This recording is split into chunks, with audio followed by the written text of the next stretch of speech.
नमस्कार साथियों, प्रणाम। एक बार पुनः मैं अपने यूट्यूब चैनल उपयुक्त ज्ञान एजुकेशन चैनल पर आप सभी साथियों का हार्दिक स्वागत करता हूं।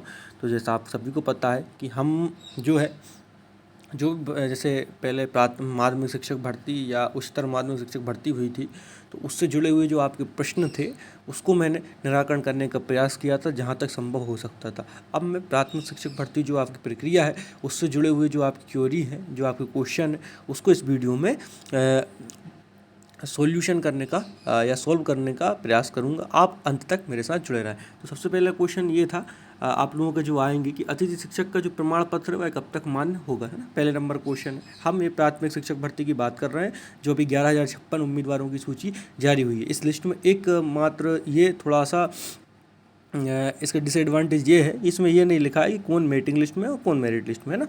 तो अब सबसे पहले अतिथि शिक्षक का प्रमाण पत्र जो आपका है, मेन क्वेश्चन कि कब तक मान्य होगा, तो आपका जो 31 मार्च तक के अनुभव प्रमाण पत्र मान्य किए जाएंगे।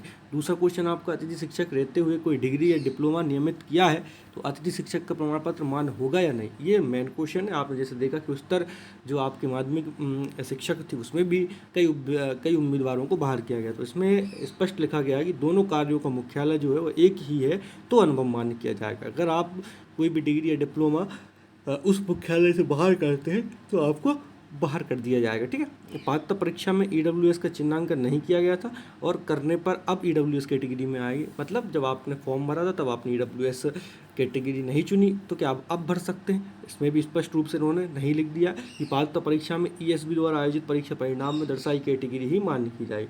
चौथी बात कि पात्रता परीक्षा में आपने त्रुटिवश एससी कैटेगरी का चयन हो गया जबकि उम्मीदवार एसटी में आता है, ठीक है। अब इसमें ये रेयर केस है, अपन मान लीजिए कि जनरल वाला बंदा एससी भर देता है तो वो तो बाहर है ही, लेकिन अब इसमें एसटी कैटेगरी वाला ने एससी चुन लिया, तब भी उन्होंने बताया कि नहीं, उसको भी पात्रता परीक्षा में चुनी गई कैटेगरी की ही मान्य की जाएगी, मतलब उसको कुल मिला के बाहर कर दिया जाएगा। क्या बीएड उपाधि वाले उम्मीदवार को प्राथमिकता दी जाएगी? नहीं, किसी भी वास्तविक योग्यता को प्राथमिकता नहीं दी। अब क्या होता है, आप लोग प्रश्न करते हैं बीएड ज़्यादा मान्य रहेगी या डीएड या डीएलएड अब मान्य रहेगी, तो ऐसा बिल्कुल नहीं है। ये सिर्फ जो आपकी है ये अर्हता है, मतलब इसकी एक योग्यता है कि आपके पास बीएड या डीएलएड होना चाहिए। आपका जो सिलेक्शन है वो मेरिट के आधार पर होगा।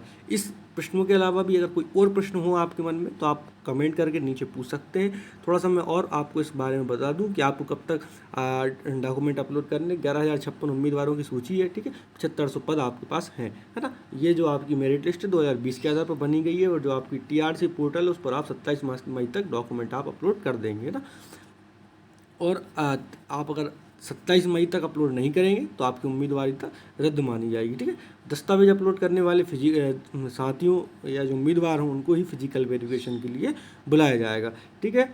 अब उसके बाद दस्तावेज सूची में नाम होने मात्र से उम्मीदवार नियुक्ति का दावा नहीं कर सकते। वही बात कि 11,056 लिस्ट में नाम है और 7500 वैकेंसी है। भाई इस बार ये स्पष्ट नहीं किया गया कि प्रावधिक रूप से कौन चयनित है और कौन वेटिंग लिस्ट में, ये भी नहीं बताया गया। कुछ उम्मीदवारों के नाम भी रिपीट हुए हैं ना, ये थोड़ा सा ड्रॉबैक है।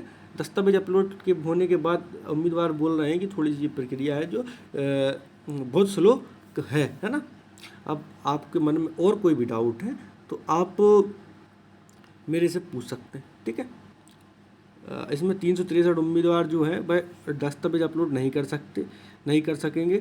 लोक शिक्षण संचालनालय 363 उम्मीदवारों को मेरिट में होने के बाद प्राथमिक शिक्षा भर्ती के लिए दस्तावेज अपलोड करने की मंजूरी नहीं दी। बताया गया है कि 19 अक्टूबर 2022 के विज्ञापन के आधार पर स्कूल शिक्षा विभाग और जनजातीय कार्य विभाग के स्कूलों में प्राथमिक शिक्षक पद के लिए ही इन उम्मीदवारों की नियुक्ति की कार्रवाई अभी जारी है, इसलिए तो कोई दस्तावेज अपलोड नहीं कर सकते, ठीक है। ये इनकी जो कार्रवाई है वो चल रही है तो वो दस्तावेज अपलोड नहीं कर सकते, ठीक है। अब आपके लगभग सभी प्रश्नों का निराकरण हो गया है। और भी आपको मन में डाउट है तो आप नीचे कमेंट करके पूछ सकते हैं। मिलते हैं अगले वीडियो पर, तब तक के लिए जय हिंद, जय भारत।